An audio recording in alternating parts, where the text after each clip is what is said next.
Hello, everyone. My name is Kathleen Wong, and this is Hibiku Kotoba, J-Sei's newest podcast series. I'm excited for this first episode because these were the first recordings of this series. I had the chance to talk with the former Executive Director of J-Sei, Diane Wong, and now the newest Executive Director of J-Sei, Key Lam. In each of these conversations, we talk about their backgrounds, their journeys, and how they got here today, with some insight about the nonprofit world. Hibiku Kotoba is produced by me, and thanks to support from J-Sei and the KT Foundation. Thank you so much for listening, and I'll talk to you all soon.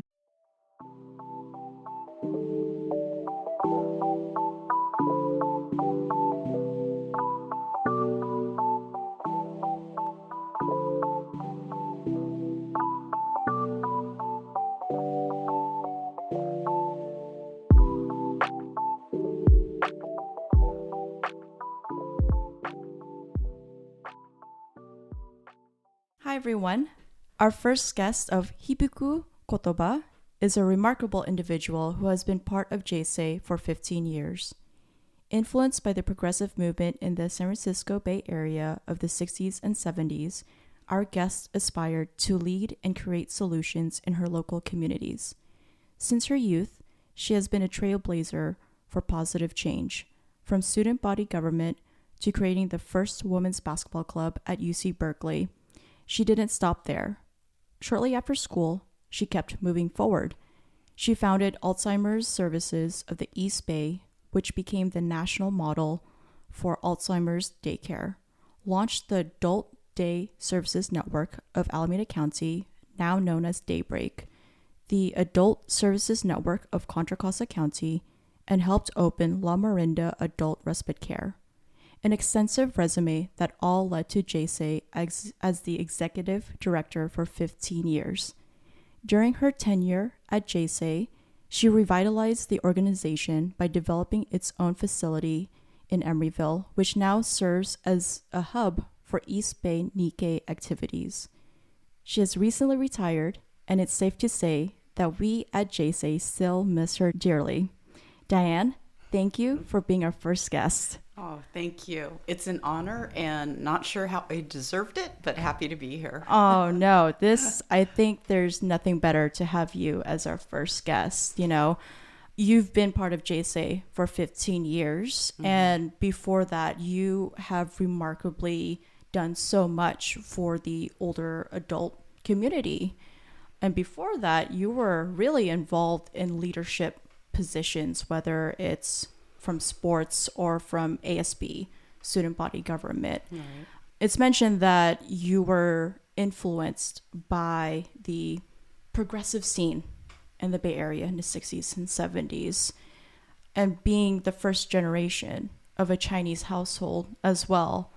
Being Chinese American myself, in similar shoes like you, but of a different time, I want to ask you, how was it growing up in a Chinese household while being in the progressive era of the Bay Area in the 60s and 70s? Right. I mean, that's such a great question. And it's something that I feel like I still struggle with. I mean, my parents came over from China and the Philippines when they were in their teens. So they were pretty old and their values were pretty deep, and they continued to hold them when they were parenting. So they were really traditional.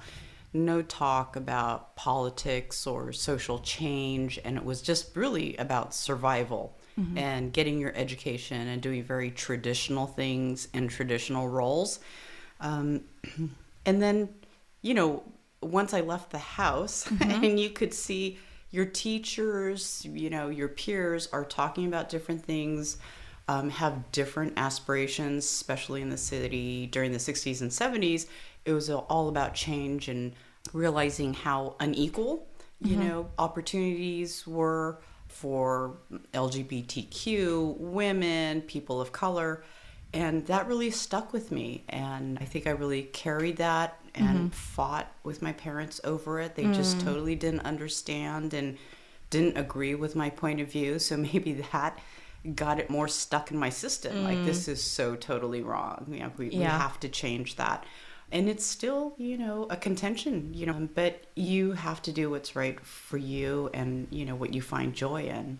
Mm-hmm. I agree. You're just trying to honor, right, the good things that you want to carry forward, and yet also pulling in the pieces that you think could be more enriching or kind of, for me, morally, the right way to go.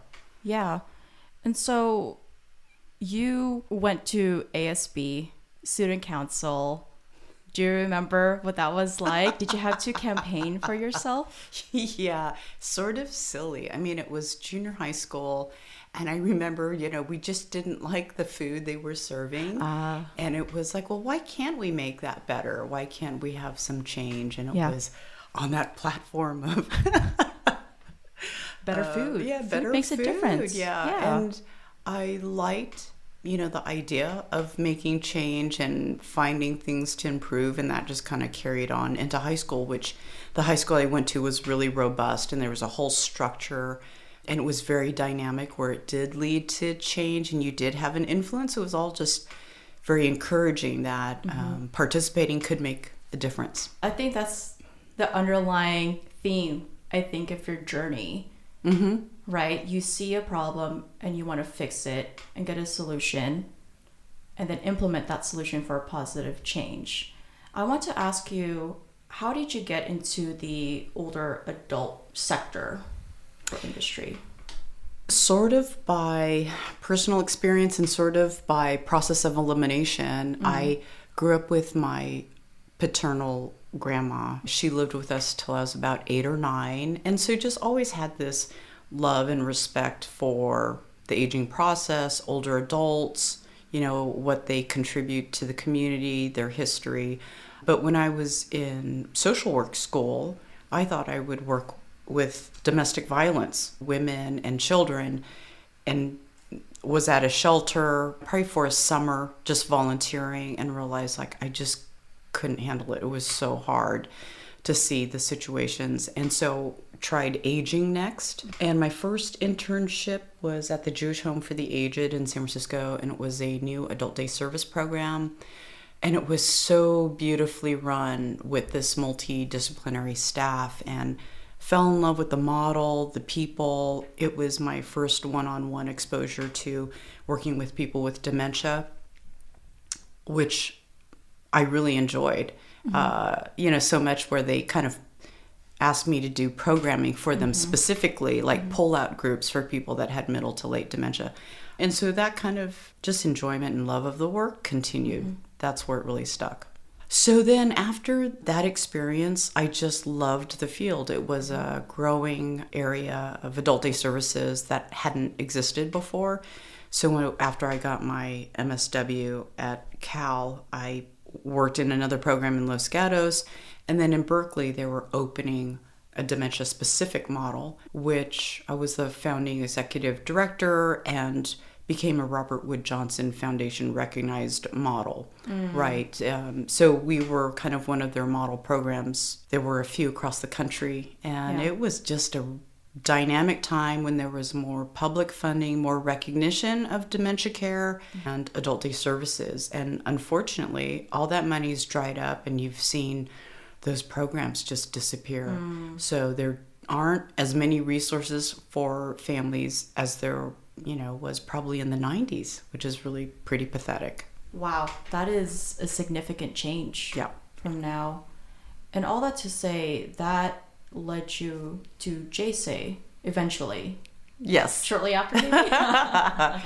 So after the Alzheimer's daycare program, I realized I couldn't juggle having a family and that kind of work full time. So I went to consulting and stayed in the nonprofit world. And then as my kids were a little older, came to J-Sei 15 years ago. Yeah. That's right. That's how it happened. So you are pretty much very much experienced in the nonprofit world. What has that been like working in a nonprofit world? You mentioned that in the 90s till now, funding has decreased for dementia care.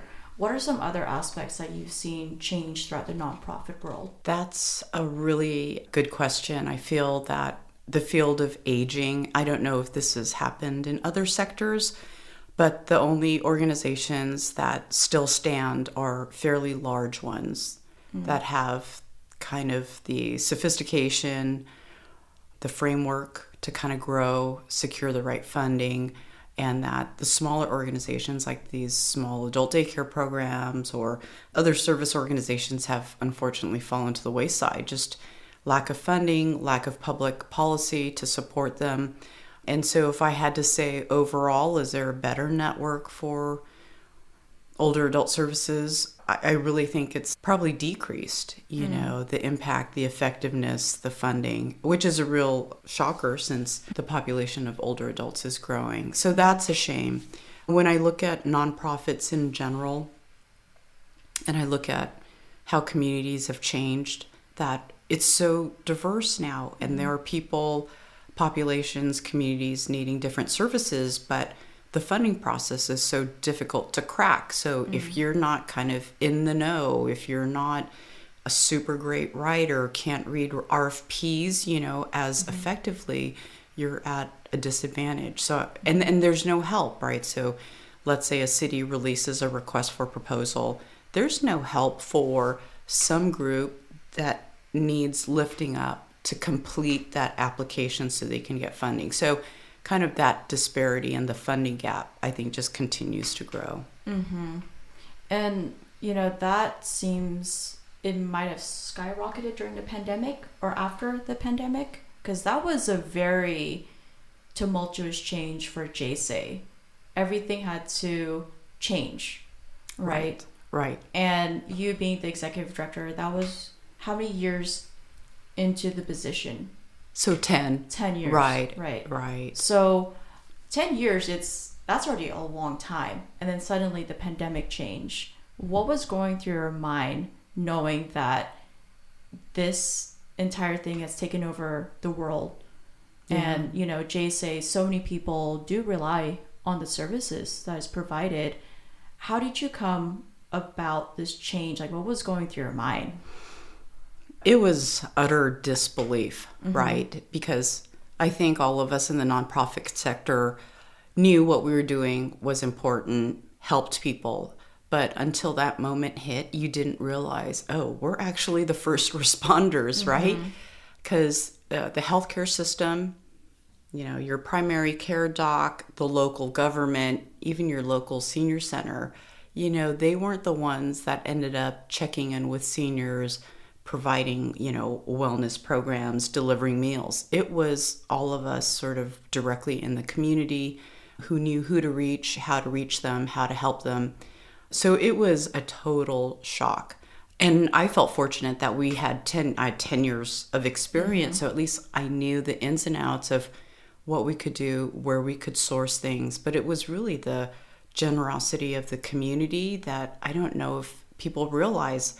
You know, when the pandemic hit and we shut down, people started sewing masks and PPEs and just dropping them at the front door. They were just sending us money we didn't even ask for because they knew we were there helping people, and people just wanted a way to support us. But you don't find that in every community. So I just feel like we were very, very fortunate. And I think what's really cool about, well, it was a very bad time, but I think there's also hope that came out of that time because of, like you said, all the people just out of the goodness of their own heart making these things, volunteering their time to pack these meals and deliver these meals. And that also, I think, brought in a new subset of people, I think, that J-Sei probably weren't really, or we're trying to reach out to, right? The younger generation. Yes. So many things I want to say about that. But so first of all, you were on staff, and I have to say, staff never questioned, should I be doing this? I don't want to help. I want out of this. People were so rock steady and so dedicated and committed. So I have to thank you and the whole crew, right? And you're right. We lost a lot of the volunteers that had been with us for decades, but it also led us to people that wanted to help, didn't know how, but showed up, worked in the kitchen, delivered meals. And also were willing to step up, put their own, health and safety on the line, to do this. So it was a really encouraging and eye-opening time. So there was that positive. There was also, I think, what we walk away with is also we have to be prepared. Everything that I was reading from that moment on, any little hint of trouble, it's like you really had to be prepared because you realized we were on our own. The county's not going to give you supplies. They're not going to be progressive in helping you do your work or to stay safe. So it really has made us a more cautious and proactive agency to just be ready for potentially anything. Absolutely. And after that, we were slowly easing up, reopening, dining in again. I can only speak for this because I worked in the nutrition. Yeah. But the classes, right? The workshops and everything really expanded, not just to seniors, to the older adult community, but now more open to the younger folks, right? I mean, that's really cool. I'm pretty excited to see this mesh of intergeneration coming in together. Right. And I think that comes from a lot of things. A lot of it is Jill Shiraki, the education coordinator. She just has her ear to the ground and is so involved with a lot of different organizations and individuals that she has a pulse on what's up and coming, what's relevant and really interesting. And I think it also speaks to the people that come to us. They're so great at ideas and linking us to people that can enrich the programming. So it's kind of this full circle activity. And during COVID, when we went hybrid, there were few groups that were doing that, and especially your public entities like senior centers, they could never go online because for whatever their policies around using the web and connecting, they just could never get it off the ground.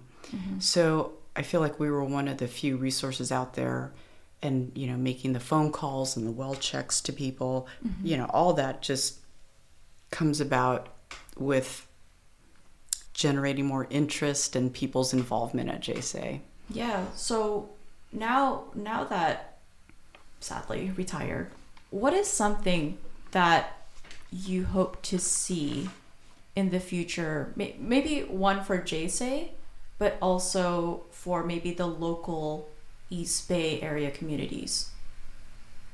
To see in terms of development or development of maybe the nonprofit sector, or just, I guess for me, what I would like to see is a more intergenerational mix of the younger folks and older folks coming together, just hanging out, but also wanting to have a third space and just be together and hang out.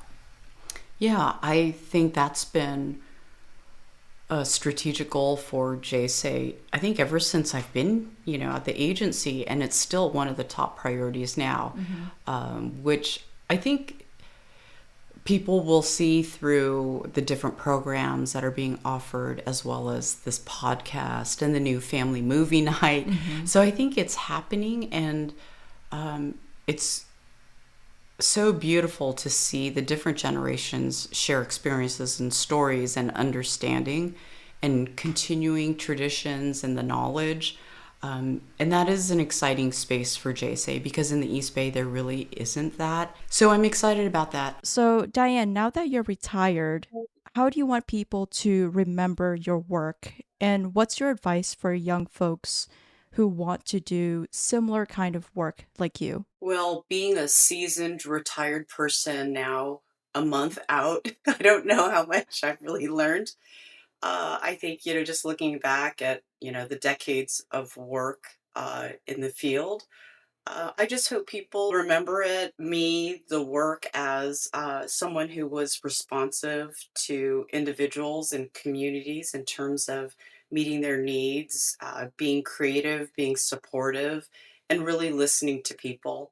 I just think that's kind of the bottom line is, not creating services and systems for the sake of it, but really doing something that addresses an expressed need. And the importance of not standing still, right? We just have to keep reaching forward. So that's the one piece I hope people remember of my work. And I think for young people contemplating the field, in the field, I mean, the nonprofit sector is so vast and there are just so many opportunities to contribute. And I would say, start with your interests, and somehow that interest can fit into a nonprofit sector, and it's just being kind of creative of, how you apply your skills and talents and knowledge. But life is short and you want to be somewhere where, the work is fulfilling, you're enjoying the mission and your colleagues. And personally, for me, I've always found that in a nonprofit setting. And the two times I tried a for profit, it was just utter disaster. So I think you just have to look at, what you enjoy, and that, try not to look at your work rigidly, but really talk to a wide array of people about their work, how they feel about it, what are the components of their work. Because I wish younger people had more of an opportunity to, shadow, be in places where they're just observing and just maybe get inspired by something they see or hear. And we just don't get those opportunities. So, talk to your friends, talk to your, friends' friends, reach out to people maybe you don't even know that well, but you're just learning, you're just picking up That's threads. right. And I can attest to that because Diane has really embellished that point to me a lot. And I see her a lot as a mentor too. So thank you, Diane, for your time. I'm really excited that we got to have this happen. You're so welcome. Always good to check in with you.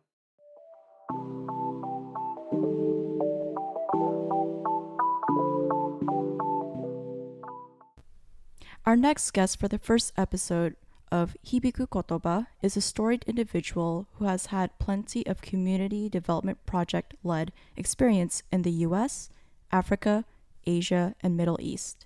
Just to name some places, the James Irvine Foundation, the Academy for Educational Development and Family Health International, now known as FHI 360, the World Bank in Washington, D.C., Care International in Thailand, and volunteers in Asia and Vietnam. Afterwards, she decided to work for the United States Agency for International Development, also known as USAID, and she served in India, Zambia, Ethiopia, South Africa, and most recently, Egypt. Now, she is taking on the role as the new Executive Director of J-Sei. I'm so excited to have you here. Ki, thank you so much for joining us on the first episode of Hibiku Kotoba. Thank you for having me here. Yeah. So it's been about a month and a half since you started your position as Executive Director of J-Sei. How has it been? It's been fantastic. I've really hit the jackpot in this job. Of course, I didn't win the big, lottery of California. Yeah. But to me, I've really hit the jackpot because everyone has been so welcoming. As you know, Diane, the former executive director, has been so amazing in helping me to transition into this role. Also, the board, staff members, volunteers, donors, our community members, everyone has really opened their arms to me. And so I've been able to meet a lot of different people, and I look forward to meeting even more people. From where I am sitting, I get to be a part of really the vibrancy of this place. I get to witness and hear, see, feel all of, I would say, like the different senses, because it's just the amazing classes such as mahjong, tai chi, watercolor, flower arranging, doll making. So there's such a variety of services here. So every day when I walk into the office, I mean, I'm just so happy. It's a really positive environment. So you have to feel good. And I feel very fortunate to be able to take on this role during this juncture when J-Sei is in like such solid footing that, now I'm able to really focus on expanding the programs and services. And I think when we talked prior, when we first met, you mentioned that you came to the Bay Area, right? So it's like coming home now that you're back here at J-Sei or starting here at J-Sei. How has that been? Because you've been almost pretty much all over the world, and then now you're back here in the Bay Area. What are the cultural differences that you see? And what are probably some similarities too? So I grew up in Oakland.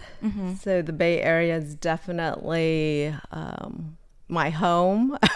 I feel so much like peace here. And so it's been wonderful to come back to reunite with family and friends. In terms of the work, and yes, I've been working overseas for the past 2 decades, and I really see a lot of similarities between what I did previously to the work here, because it's really about building the connections, the bridges with different communities. So when I was overseas, it was really working with local communities and, of course, different stakeholders based in the different locations I served in. But it's similar in that in our work with J-Sei, it's also about that like community and bringing together families and communities. So to me, it is very similar, more so than different. What is different would be, I would say, of course, the context of where we're working and perhaps the different stakeholders. So, you might be working more with businesses or, local government or national government. So it just kind of depends on where you are. You mentioned that there were a lot of similarities, right?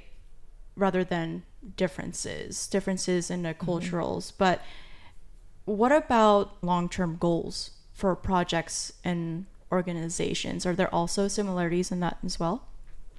Yes, I would say so. When it comes to long-term planning, in my previous roles, we work on strategic planning, which also includes that kind of 5-year long-term thinking. We would consult widely with different stakeholders so that we can have the best information, looking at our successes and any failures in the past. And so being able to build something, new, innovative, something different moving forward. So that whole kind of strategic planning process is very similar to the one that J-Sei did for its 5-year strategic plan. And when it comes to project implementation, it is also about working with the local community, ensuring that there is engagement and involvement of the communities we're trying to serve so that they are leaders in the programming and they really can take ownership in the success of these programs. So, and I see that very similarly to what we do with J-Sei in terms of involving the community. And for the strategic plan, I understand that there was a lot of focus groups, surveys, so we did reach out to the community as well. And throughout kind of the monitoring and evaluation of our programs, it's similar in that, we are still trying to obtain that information to know if we need to make any changes to strengthen and improve our programs. And I know that coming from abroad and then coming back home, what finalized that decision for you to come back home to the Bay Area? There were a lot of different reasons, but it is for me. I mean, the main thing was coming back home, just really missing being here, and also wanting to have more of the local impact, direct connection with the community. That's what I really missed in my work, that sense of connection with people we serve. And so I get that in this job every day, as I mentioned earlier, of just that constant interaction all day long with everyone coming in, whether it's a volunteer or a community member in a class. And so just having that type of interaction, that really inspires me and motivates me to certainly do my best. Yeah. And speaking of something that motivates you, was there a specific moment in your career or personal life, or maybe a conversation that you've had with someone where you realized you were seeing something that sparked something within you? Like, oh, this is actually the direction I want to go at one point in your life? There were certainly a lot of turning points and aha moments throughout my life and my career. I would say one of the earliest and really the most pivotal one for me was when I was a teenager, and I was experiencing, witnessing the inequities really between the rich and the poor. And so that really had a big impact on me at the time. I thought, there's nothing we can do about this. It's just, if we're just kind of born unlucky, right? Like, you were unlucky that you were born to a poor family, or you were lucky if you were born into a rich family. And there was really what can we do? And so the turning point for me was that I realized there's actually a lot we can do, that we can be proactive in change. And so that's when I realized that was the life I wanted to lead, a life of service and making a difference, especially when it comes to inequities and improving the quality of life for families and communities, just being able to lift everyone up.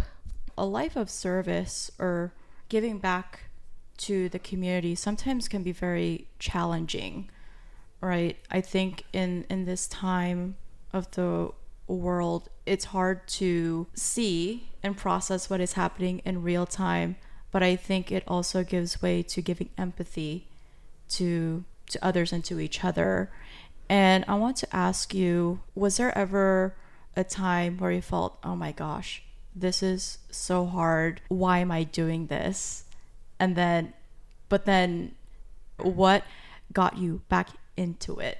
Like, what got you back to the path, I guess? Like, even though it's hard right now, it's still worth it to stay.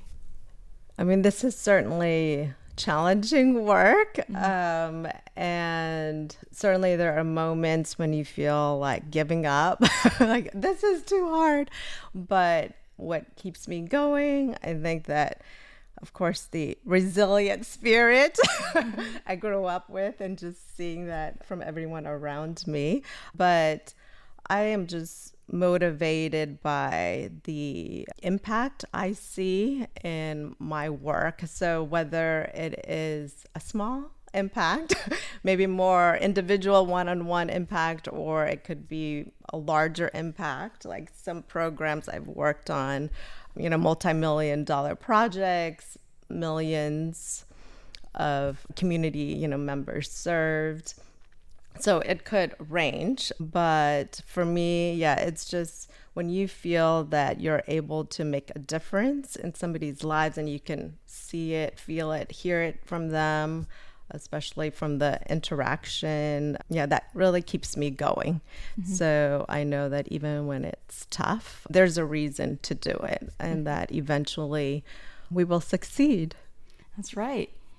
So, you're back here at J-Sei.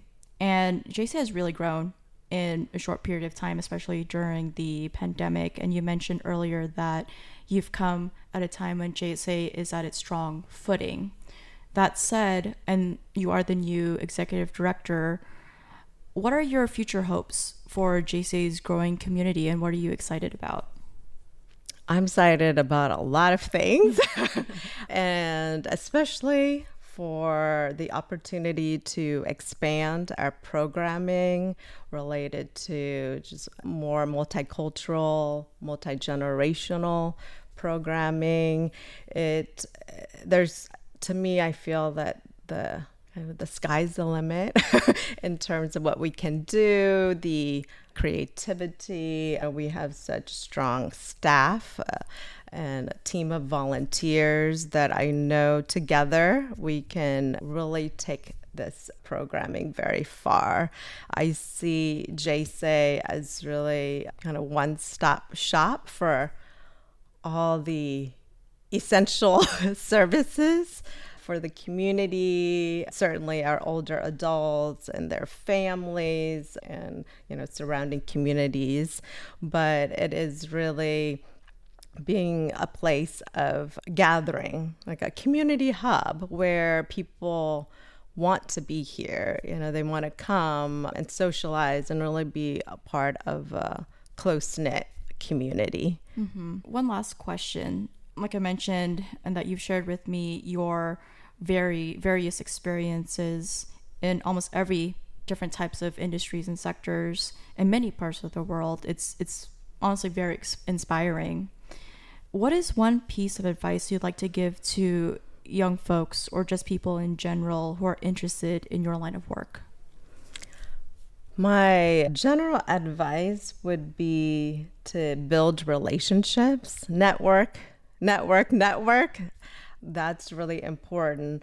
I mean, to figure out, what you want to do, to try to talk to as many people as possible, join kind of different associations related to the field you're interested in, do volunteer work at these organizations so Volunteer that you at J-Sei? can, yes, and that's a plug for J-Sei. Come volunteer with us. Yeah, so that you're just exposed to the field and maybe you'll learn something new that you were not even aware of that could help you make your career decisions. Awesome. Well, Ki, thank you so much for your time. It's been awesome having to talk to you, and I'm very excited to see what the future is like for J-Sei now that you're part of the team. Thank you for having me.